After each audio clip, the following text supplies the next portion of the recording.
This trip was unbelievable. We flew over the forest for hours, only trees. You saw all the Maya temples rising above the forest.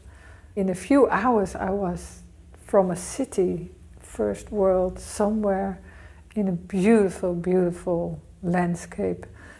Trees are called chiclet trees. Chicleros, men that are harvesting the chiclet, they climb into the tree, they cut it diagonal, and then they hang a bucket underneath, and they do a few trees. In the morning they cut it very early in the morning, then in the end of the day they collect the buckets, and then they have this chiclet product. This material has a lot of phases. It's the base of chewing gum. It comes out as milk, so it is a liquid, and it's also quite thin as a liquid, so watery, milky.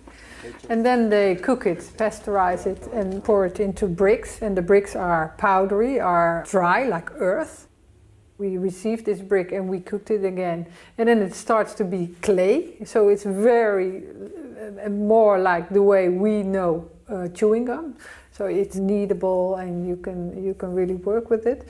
And then when it dries up, it's immediately very brittle. In the material itself, there is a certain creativity. We all played with chewing gum when we were young, like we blowed bubbles, and we made little puppets out of it, or it has a certain tactility. And we start working with it like a laboratory, trying to dive into it and understand it. So we pour it into molds.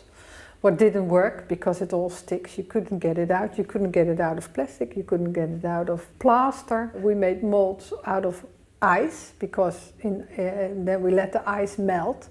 But then the elastic gets so cold that it breaks immediately. And then we start turning it on a drill. So we made a drill with a stick, and we turned it like a wire. We use it as a wire.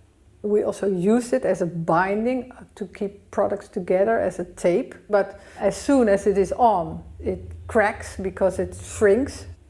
And then we start baking it. It was like a caramel very soon, and the color was darker. It was nice, but it went so hot, so you couldn't handle it.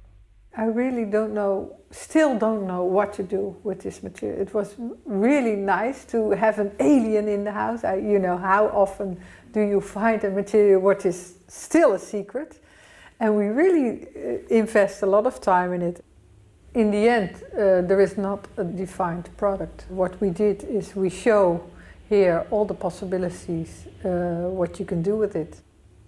Now that I did all the tests and all the experiments, and I think now I really celebrate the material and show what it is, and show the difficulties and the strangeness of it.